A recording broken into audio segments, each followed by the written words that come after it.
Halo, kali ini kita akan membahas materi tentang kelarutan dan hasil kelarutan. Ini kehidupan nyata.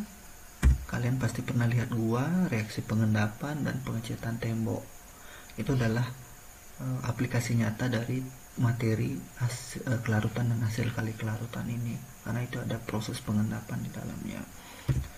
Nah, dalam materi ini kalian harus mengetahui beberapa kata kunci yang harus kalian cari definisinya sendiri ya. Larutan, kelarutan, larutan lewat jenuh, larutan tak jenuh, larutan lewat jenuh, hasil kali kelarutan, hasil kali ion, dan ion sejenis. Nanti kalian catat sendiri di bukunya biar kalian bisa mengingatnya lebih mudah. Definisikan berdasarkan apa yang saya jelaskan, atau kalian bisa cari di buku. Dalam hasil kali kelarutan itu kalian pernah melarutkan garam dalam air. Kalian tambahin garam, ternyata garamnya mudah larut. Itu artinya garam itu mudah larut. Kelarutnya tinggi, hasil kali kelarutannya tinggi. Jadi ketika nanti kalian tambahin garam terus tambahin sampai ada kondisi garamnya nggak larut, itu berarti namanya larutannya udah jenuh. Ya. Nah, dalam larutan itu ada namanya pelarut, ada namanya sater larut. Jadi ada, kalian udah pernah tahu kan ada namanya molaritas. Nah, itu satuannya. Nah, jumlah maksimum suatu zat dapat larut dalam suatu pelarut itulah yang namanya kelarutan atau solubility. Larutan dengan kelarutan beda ya. Ini nanti belajar bahasa Indonesia coba kalian pahami kata benda, kata sifat gitu. Lalu setelah mengetahui kelarutan, pasti kalian pernah melarutkan gula dalam air panas dan air dingin. Yang lebih cepat adalah yang suhunya lebih tinggi. Jadi itu adalah faktor pertama yang mempengaruhi kelarutan. Kemudian yang kedua itu adalah, ingat jenis pelarut. Pelarut polar akan melarutkan senyawa polar. Pelarut non polar akan melarutkan senyawa non polar. Jadi like dislike, solve dissolve gitu ya. Jadi ingat itu, diperhatikan.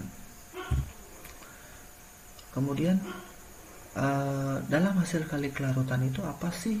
Jadi sebenarnya dalam air itu ada senyawa ion-ion atau senyawa yang menjadi ion. Ya pastinya kalau ion itu adalah yang netral, pasti ada yang positif dan ada yang negatif. Sebagai contoh, ini ada satu larutan yang di dalamnya sebenarnya kalau dalam nyata kita nggak tahu apakah ada ion apa aja. Jadi itu bisa diidentifikasi dengan cara ini, dengan mengetahui hasil kali kelarutannya. Misalnya dalam gambar ini kalian dikasih contoh, dalam larutan itu ada ion Ag+ dan ada ion Cl-. Nah, ketika ditambahkan Cl- lagi, maka akan terbentuk endapan. Atau misalnya seperti ini ya. Ada ion Ag+ dan ion Cl-. Itu akan mengendap membentuk endapan AgCl. Misalnya ada ion Ag+ saja, ditambahin ion Cl- akan terbentuk endapan, yaitu endapan AgCl. Kenapa? Karena nanti lebih lanjut sih, karena Ksp dari AgCl itu sangat rendah, jadi kelarutannya rendah.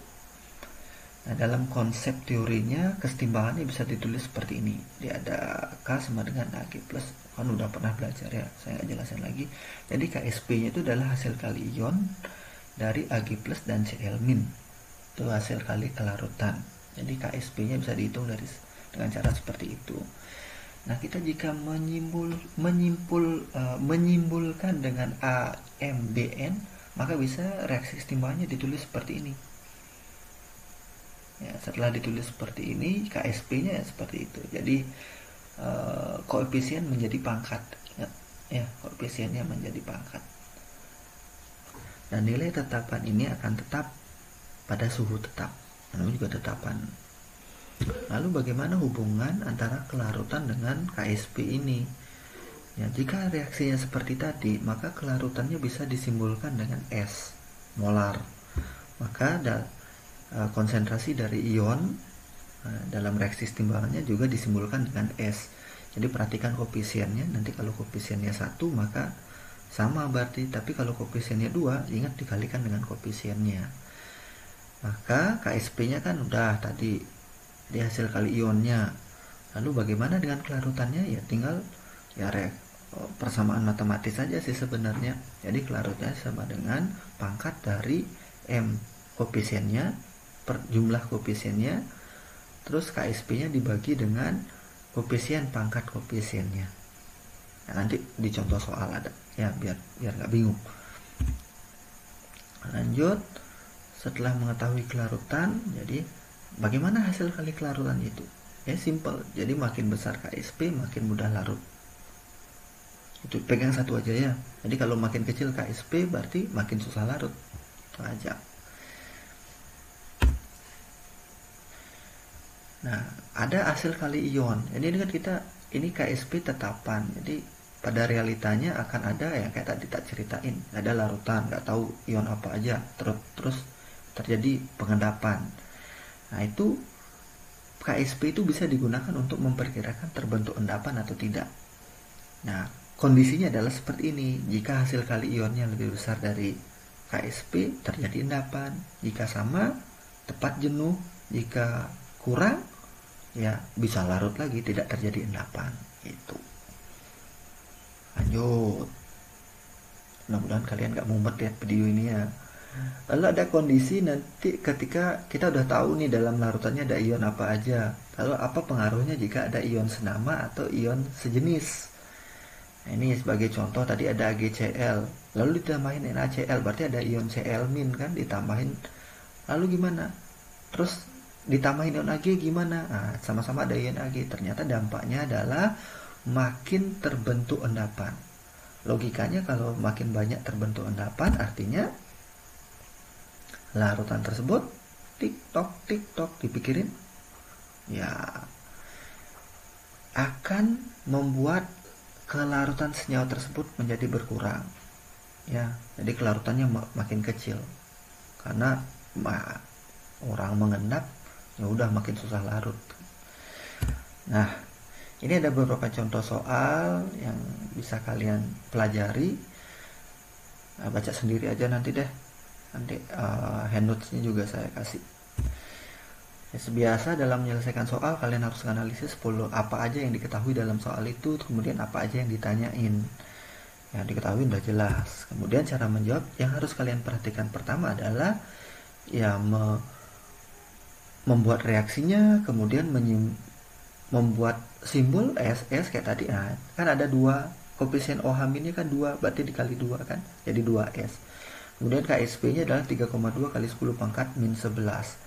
Menghitung kelarutan ya sama kayak tadi kan, X plus Y. Berarti koefisiennya adalah 1 tambah 2, berarti akar pangkat 3. KSP-nya 3,2 kali 10 pangkat min 11 per 1 pangkat 1 dikali 2 pangkat 2, berarti per 4 kan. Kalau dihitung nanti hitung sendiri akar pangkat 3 dari 3,2 kali 10 pangkat min 11 per 4 itu adalah 0,8 kali 10 pangkat min 11. Nah, hitung sendiri dapat kelarutannya adalah 2 kali 10 pangkat min 4. Jadi sentralnya di sini. Ya, dari kelarutan kalian bisa ngitung pH. Dari kelarutan kalian bisa ngitung massa.